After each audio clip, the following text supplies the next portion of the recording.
Hello, this is Ava McCullum, and I am doing my Module 3 Critical Inquiry. My question is, how has Canada treated Syrian refugees, and what can we do better? First of all, we need to know about Syria.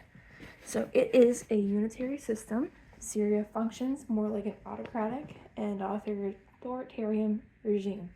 But the funny thing is, it just had an election for a Democrat, a Democratic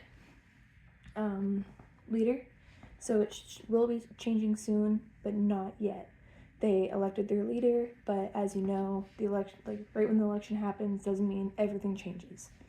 Change happens slowly. Currently, dissent is severely restricted by Syria, so you can get away with some things, but not a lot. And the legislative branch is unicameral. I know I pronounced that wrong. Give me some slack. So, with Syria's government, I looked at the Freedom in the World Score. It's a link that was provided in Brightspace. And as you can tell, it is very, very low. Syria is not a free country. On paper, Syria's power is separated into legislative, executive, and judicial branches, but realistically, the separation is really, really weak. So, Syria has a humanitarian crisis. Currently, around 16.7 million people inside Syria need assistance. Syria is experiencing severe hunger and malnutrition crisis, and it's intensified by their drought, their economic collapse, and failing agriculture. Right now, there isn't a lot they can do. More than 90 Syrians live below the poverty line. And I don't know how to get rid of this black line. They are unable to afford food, medicine, or basic necessities, which is horrible and unfair. Right now, over 7 million people remain internally displaced, living in camps or temporary shelters. And over 6 million people have fled and claimed asylum or are refugees in the surrounding countries. The website I used, I think the 6 million is for surrounding, as Canadians do have thousands upon thousands each year coming in since the Civil War. Fighting continues in some regions, including clashes between government forces and opposition groups, which means that the election they had, a lot of people disagree with.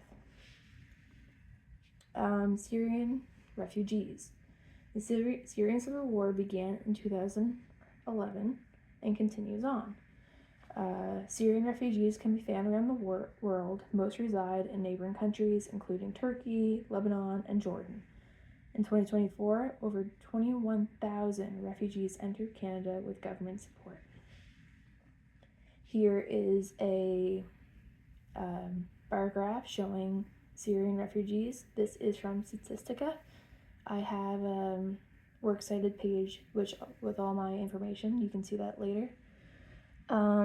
As you can see, there's government assisted, privately sponsored, and blended sponsorship for refugees. And the most is government assisted. But hopefully that will change.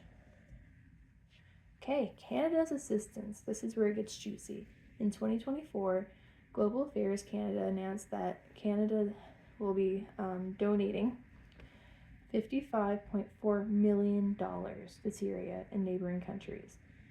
In early 2025, Canada committed additional $17.25 million towards humanitarian aid in Syria to provide essentials like water, food, sanitation, hygiene, and protection, and health services. Because you don't know what you're going to get when you're in war, which can be scary and terrifying. The Canadian Red Cross delivers relief like food and hygiene supplies and medical aid to support the efforts in Syria. Which, fun fact, the Red Cross was created after World War II because of the, the human rights that were violated. Government assisted programs. So I picked two, which I thought were quite interesting. The Resettlement Assistance Program. It gives accommodations for refugees and helps them find housing and starts guiding them into the life of Canada. And it gives them income to support up to 1 year. but unfortunately after 1 year, this program does not help refugees. So it starts integrating them into Canada, but it feels like after a year they drop them. Like, you better learn fast or you're going to be dropped. And then the language instruction for newcomers in Canada. So they give free English and free French classes to help refugees learn the most used languages in Canada for need of daily life and employment. One that you could find in New Brunswick would be Read NB, where there's tutors that volunteer to help new Canadians learn English or French. How does Canada treat Syrian refugees? I think that Canada gives refugees financial aid and housing assistance and language assistance and much more. Canada also gives money to support Syria in humanitarian acts like toiletries, food, water, sanitation, and health services. But what can we do better? While Canada resettles thousands of refugees each year, processing time can be really, really slow, leaving refugees waiting for months or years. As you could see, in a year, we accept 21,000 refugees from Syria, but could we do more? And I think refugees may face challenges with employment and credential recognition and housing and mental health support after the first year. Because like I said, they get dropped right after a year, which I think is mind-boggling. I think there should be, with like seniors and how they have, what are they called, like a service worker? I feel like refugees should have that to make sure they're integrating properly and getting the help that they need. Because refugees don't come here for fun, they're coming here because they need help. And I feel like that's what we should be doing for them. Anywho, short and sweet, thank you. This is my Module 3 Critical Inquiry. And if you have any questions, you know how to get a hold of me because you are my teacher. Yeah.